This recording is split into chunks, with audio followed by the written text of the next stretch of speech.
Women Development Sporting Committee Langmaidong Maning Makha Lekaina Safong Latuna Miam Thogal Torokpa Sei Ama Mapung Parapagi Ahanba Mapo Kumon Palan Thorom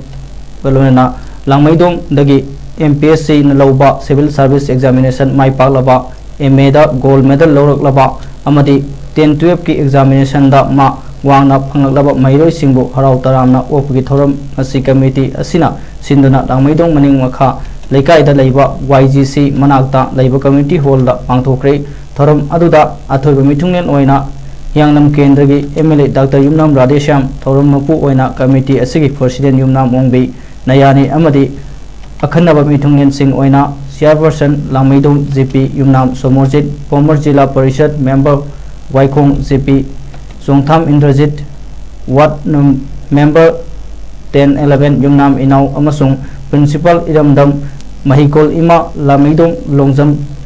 Dikensna Nasaru Yake Thoram aduga mari lenana Women Development Sporting Committee ki secretary Oiribi Laisam Ongbi Tangfa na Thorumgi Nungi Warol Piraduna Pongdukhibada committee asi lamdam asigi nupi oibi Ima Ibel Singna punsinduna lamdam asigi sothariba Hiram Kayada Kharad Oirabasu Mating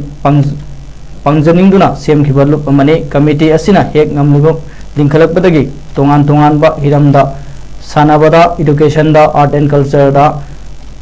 Mitro Mehelakpo Singbo Ngamjaba Kharad Oirabasu Mating Pangjaduna Puning Thogatuna Lali Lamdam Asigi Miyamna Amata Waina Puna Punaminaduna Tangai Fadaba Mating Mathau Taba Musingnasu Mating Panginaduna Makoibu Mithoi Mihenba mi ammom oinaba honaminasi hainasu ongdoki tungda mai palagaba sing thoram aduda saru yakiba mahiroi singda makoina thengnarakhiba awanungai honakhibada